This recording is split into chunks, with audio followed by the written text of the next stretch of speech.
बोलो यीशु प्रभु की बोलो येशू प्रभू की प्रार्थना करूया आपण सर्वजण.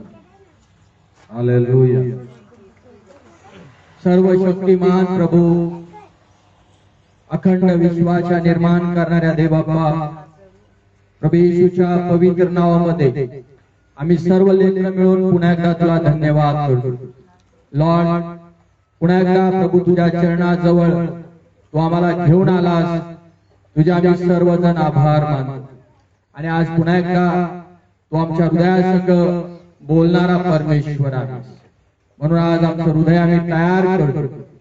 प्रभू, तू आमच्या हृदयाची भेट घे, आम्हा प्रत्येकाला तुझं मार्गदर्शन कर आणि आम्हाला तुझी सेवा करण्यास कृपा करू.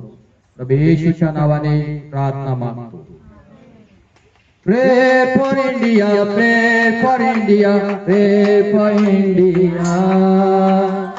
मेरा इंडिया, सबका इंडिया. बोला. Pray for India, pray for India, pray for India. मेरा इंडिया, सबका इंडिया. येशू प्रभू की प्रजासत्ताच्या आपल्या सगळ्या जणांना हार्दिक हार्दिक शुभेच्छा.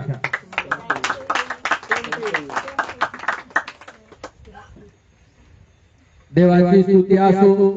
ज्या देशामध्ये देवानं आम्हाला ठेवलेला आहे, आमचं कर्तव्य आहे की या भारत देशासाठी प्रार्थना करणं, भारत देशातील लोकांसाठी प्रार्थना करणं.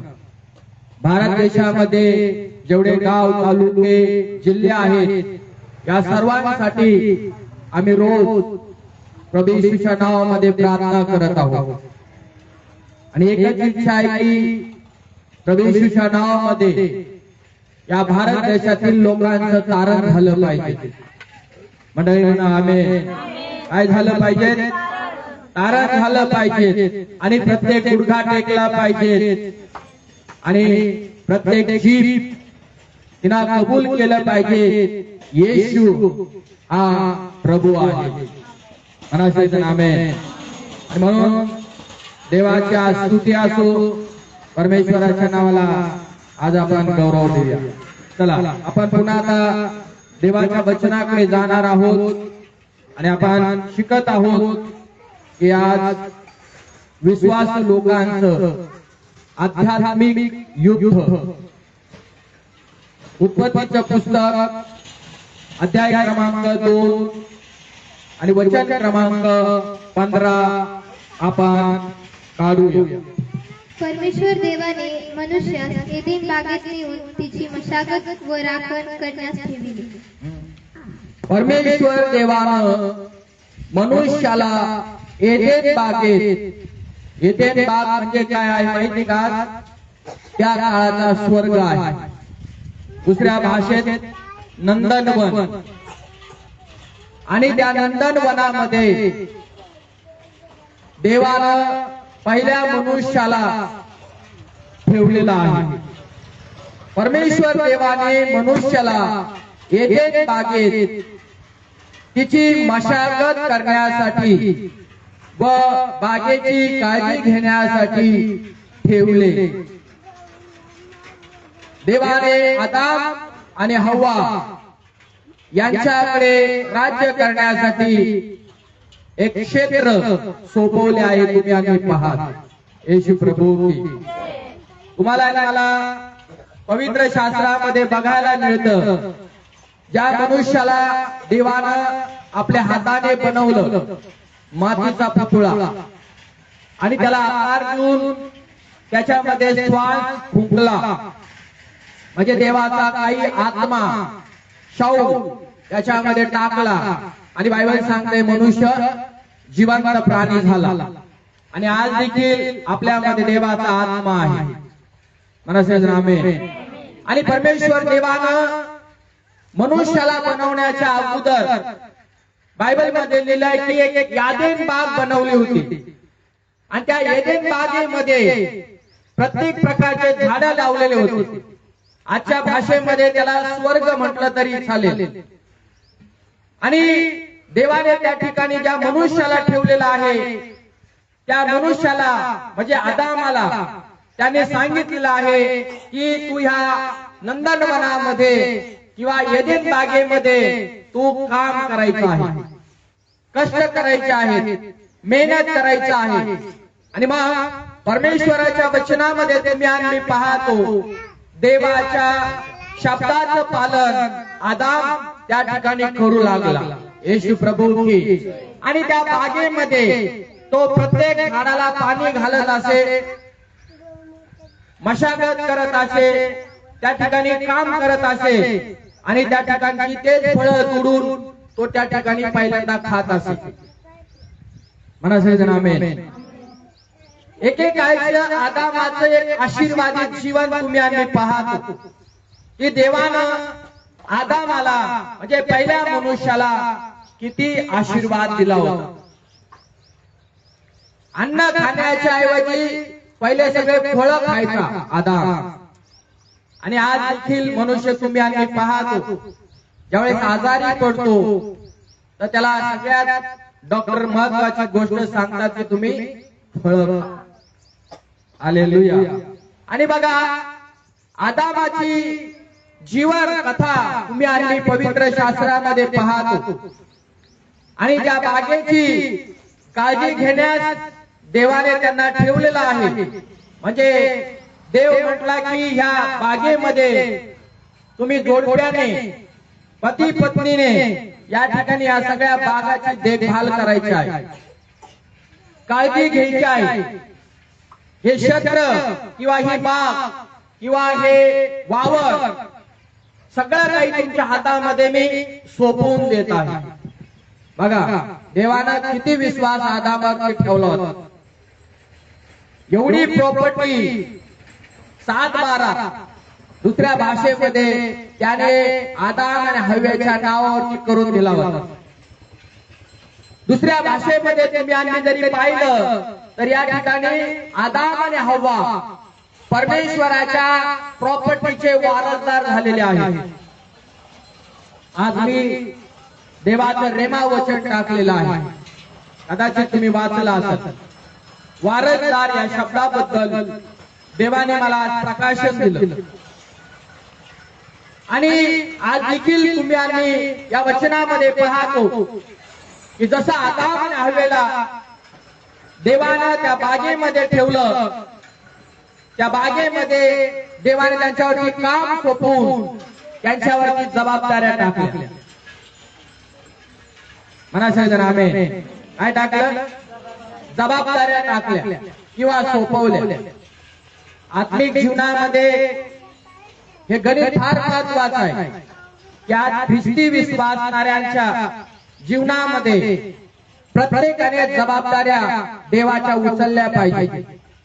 देवाच्या राज्यामध्ये काम करत असताना ज्या भागामध्ये वरखेड भागामध्ये देवाने आम्हाला ठेवला आहे, तालुक्यामध्ये आम्हाला ठेवलेला आहे, त्या तालुक्यामध्ये तुम्हाला आणि मला विकास कसा करता येईल या ठिकाणी प्रभूचं काम, देवाचं काम, देवाचं राज्य, देवाची सुवार्ता लोकांपर्यंत कशी घेऊन जाता येईल हे देवाने तुम्हाला आणि मला आज एक क्षेत्र दिलेलं आहे.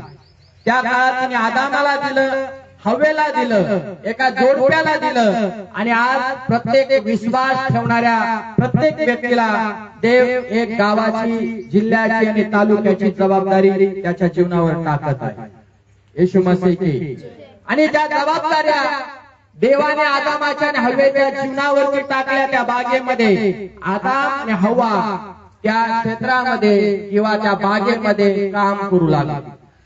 मग ते कोणतंही काम असू द्या, कारण पाहणारा मनुष्य त्यांना नव्हता, पाहणारा फक्त परमेश्वर त्यांना होता. ज्या लोकांच्या जीवनावर परमेश्वराने जबाबदारी टाकलेली आहे, देवाच्या राज्याविषयी, लोकांना सुवार्ता सांगण्याविषयी, लोकांना देवाचं राज्य कळवण्याविषयी, लोकांना बंधनातून सोडवण्याविषयी ती जबाबदारी परमेश्वरानं प्रभू येशूच्या नावामध्ये आमच्या जीवनावरती आज टाकलेली आहे. म्हणा आमेन. जर आमच्या जीवनावरती आज जबाबदारी टाकलेली आहे तर आज आम्हाला विश्वासाने प्रभूच्या राज्यामध्ये जे काही काम आमच्या जीवनावरती सोपवलं आहे ते काम आम्हाला करत राहायचं आहे. आमेन. आदाम करत राहिला आणि आदामाने आपली जबाबदारी पाडत होतो. ती जबाबदारी पूर्ण करू लागला आदाम आणि हव्वा देखील ती जबाबदारी पूर्ण करू लागली. त्यांच्या पाठीमागचा उद्देश आणि हेतू तुम्ही आणि पहा. या ठिकाणी दोन जबाबदाऱ्या त्यांच्यावरती टाकण्यात आलेल्या आहेत. म्हणा शेजाऱ्याला, आदामावर दोन जबाबदाऱ्या टाकण्यात आलेल्या आहेत. आणि बघा, मशागत. आता आम्ही शेतकरी माणसं आहेत, शेतीची आम्ही काय करतो? मशागत करतो. म्हणजे काय काय करतो आम्हाला सगळं माहिती. काय फोडण्याची आवश्यकता नाही. मशागत केलं तरच आम्हाला माहित आहे त्या शेतामध्ये आम्ही चांगल्या प्रकारचं पीक आणू शकतो. गव्हाचा असू द्या किंवा झाड असू द्या, नाही तर जे काही आम्हाला लागवड करायची असेल कांद्याची, वांग्याची, सगळं काही आम्ही करू शकतो. आणि जर मशागत जमिनीची केली नाही तर कुणी करल कधी? जमीन नाही करू शकत. सेम वे आता मला देखील मशागत करण्यासाठी सांगितलं आणि मशागत या शब्दाला हिब्रू मध्ये एक अर्थ दिलेला आहे. म्हणा हिब्रू शब्द रक्षण करणे. काय करणं? जे क्षेत्र त्यांना दिलं आहे किंवा जी बाग त्यांना दिलेली आहे त्याचं काय करायचं? आदाम आणि हव्वेने काय करायचं आहे? रक्षण करायचं आहे. दुसऱ्या भाषेत राखणदार. काय आहे? बोला काय आहे? आदामाला काय ठेवलं? म्हणा राखणदार आहे ना. या सृष्टी सौंदर्याचा केवळ मी एक राखणदार. या सृष्टी सौंदर्याचा केवळ मी एक राखणदार. हालेलुया. किती चांगली गोष्ट आहे. आदामावरती देवाने जबाबदारी टाकली. या ठिकाणी दुसऱ्या भाषेत मशागत म्हणजे सेवा करणं आहे. काय करणं आहे? म्हणा सेवा करणे. दुसऱ्या भाषेत काय? आता आत्मिक जीवनात उपासना करणे. आत्मिक जीवनामध्ये तुम्ही आणि आदामाची ह्या पायरीतून एक गोष्ट शिकणं महत्वाचं आहे की आत्मिक जीवनामध्ये तुम्ही आणि आज प्रभूच्या राज्यामध्ये आहोत. आम्ही कुठं आहोत? प्रभूच्या राज्यामध्ये आहोत. आम्हाला प्रभूने त्याची सेवा कार्य करण्यासाठी नियुक्त केला. मला सगळं आमेन. जर मला सेवा कार्य करण्यासाठी नियुक्त केलेला आहे तर मला ती सेवा हुशार राहणं फार गरजेचं आहे. उपासना म्हणजे स्वतःला देवाला सरेंडर करणं, समर्पण करणं. काय करणं? स्वतःला वाहून देणं. देवा जेवढे लोक आहेत किंवा मंडळामध्ये, भागामध्ये प्रभूने आम्हाला सेवा कार्य करण्यासाठी घेऊन गेलेला आहे. म्हणा सगळं आमेन. जर देव घेऊन गेलेला आहे तर आमचं कर्तव्य मला जिंकायचं असेल, प्रभूने जर आज्ञा करायची असेल किंवा केली असेल तर तुम्हाला याला गावाच्या भोवती जिथं बेस असते ना. आता मला सांगा, वरखेडची बेस कुठं आहे? शिव आपल्या भाषेत कुठं आहे? चौफुली. ओके. इकडं असे 4 भाग करायचे. पूर्व, पश्चिम, दक्षिण आणि उत्तर. 4 भागामध्ये वरखेड गाव टार्गेट आपल्याला करायचं आहे. मारामारी करण्यासाठी नव्हे. 4 भागामध्ये जवळपास 1.5 किलोमीटर इकडं, उदाहरणार्थ 1.5 किलोमीटर इकडं, 1.5 किलोमीटर इकडं आणि 1.5 किलोमीटर इकडं.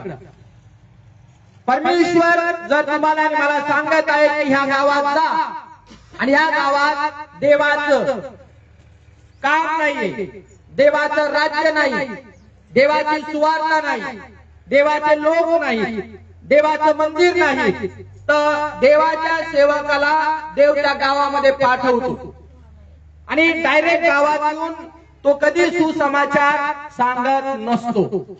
लक्षात ठेवा. सेवा कार्य करण्यासाठी देवाने एक पायरी दिलेली आहे. पहिल्यांदा उपवास करा, प्रार्थना करा आणि या गावाच्या 1.5 किलोमीटर विशीत जाऊन त्या ठिकाणी काय करा, प्रार्थना करा. परत पलीकडच्या विशीत जा, प्रार्थना करा. परत 1.5 किलोमीटर इकडे जा, प्रार्थना करा. इकडे जा, प्रार्थना करा. आणि वरखेड गावची जी बाउंड्री आहे 1.5 किलोमीटरच्या विशीच्या बाउंड्रीला वेढे मारा. काय होतं, जुन्या करारामध्ये असा इतिहास आहे, हे काम राक्षसाचं काम, दुष्टाचं काम, सैतानाचं काम तुम्हाला आणि मला प्रभूच्या सामर्थ्याने हाणून पाडायचं आहे. ज्यावेळेस तुम्ही आणि देवाच्या वचनातून, त्याच्या वाणीने, त्याच्या शब्दाने तुम्ही आणि त्याचं वचन ऐकून ज्यावेळेस त्या गावामध्ये पाऊल ठेवतो, तर त्यावेळेस गावासाठी आम्ही प्रार्थना करतो. आणि प्रार्थना केल्यानंतर तुम्ही आणि त्या गावामध्ये पाऊल ठेवायचं. कारण काय करायचं, आम्हाला या संपूर्ण वरखेड गावात कब्जा करायचा आहे. या लोकांना आपल्याला जिंकायचं आहे. या लोकांना आपल्याला ख्रिस्त प्रगट करायचं आहे. ख्रिस्ताचं वचन सांगायचं आहे. ख्रिस्ताची सेवा कार्य त्यांना आम्हाला शिकवायचे आहे. तर सहजासहजी माणूस तयार होणार आहे का? नाही. म्हणून देवाने काय केलं, ऑलरेडी क्षेत्र तयार केलं पहिल्यांदा आदामासाठी, आणि मग आदामाला त्याच्यामध्ये उभा केलं. एखाद्या सेवकाला त्या गावात घेऊन जाण्याच्या ऐवजी देव पहिल्यांदा ते गाव तयार करत असतो आणि मग त्या सेवकाला त्या गावामध्ये घेऊन जात असतो. मग तिथं देव सेवा कार्य उभी करतो. येशू प्रभू की हा. म्हणून या ठिकाणी काय दिलं आहे, हिब्रू भाषेमध्ये सेवा करणे, उपासनेची कृती करणे म्हणून काम करणे आणि त्याला जोपासणे किंवा विकसित करणे. आता हे सगळे शेताकडे जात आहे. आदाम जे काम करत होता ते शेतामध्ये, आदेन बागेमध्ये. तुम्ही आणि स्वर्गाच्या राज्यात काम करणारे लोक आहोत. हालेलुया. जमींदार है मेरा पिता, मैं उसका मजदूर यहाँ.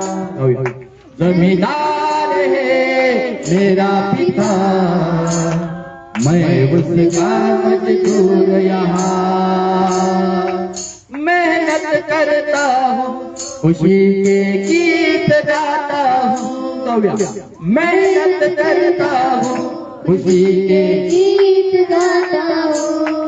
जो काम दिया यहोवा ने उसका काम करता हूँ.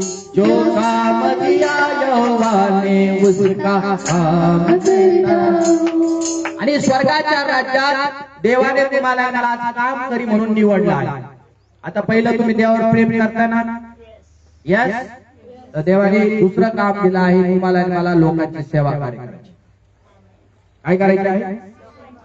हा, सेवा कार्य करायचे आहे. आणि त्या लोकांमध्ये तुम्ही आणि सेवा कार्य करत असताना ही गोष्ट लक्षात ठेवायची, त्या लोकांमध्ये तुम्हाला आणि मला देवाचं राज्य वाढवायचं. एकाला 2, 2ला 4 असं लोकांना सांगत राहायचं. कळतं तुम्हाला? सांगत राहायचं, शिकवत राहायचं. त्यांना त्यांच्या आत्मिक जीवनात वाढ झाली पाहिजे. देवाच्या प्रार्थनेत त्यांना वाढवायचं, देवाच्या गीतात त्यांना वाढवायचं, देवाच्या आराधनेत त्यांना वाढवायचं, देवाचं वाद्य वाजवण्यात त्यांना वाढवायचं. आत्मिक जीवनात त्यांची जेवढी तुम्हाला मशागत करता येईल तेवढी करा. आता बघा, शेतामध्ये असाच गहू तुम्हाला मला दिसेल का? कितीतरी शेतकरी मनुष्य म्हणजे आमच्यासारखे शेतकरी त्या शेतामध्ये राब पहिल्यांदा राबतात, काबाड कष्ट करतात. आणि काबाड कष्ट केल्यानंतर त्याच्यातली सगळी घाण वगैरे बाहेर काढल्यानंतर मग आम्ही आता गहू त्याच्यामध्ये पेरत असतो. आणि त्याच्यामध्ये कष्ट आहे भरपूर. हालेलुया. कष्ट करत करत करत त्याच्यावरती बऱ्याच प्रक्रिया तुम्ही आम्ही पाहतो. आणि या प्रक्रिया कुठेतरी पूर्ण झाल्यानंतर आज आम्हाला गहू चांगल्या प्रकारे इथं दिसतो. हालेलुया.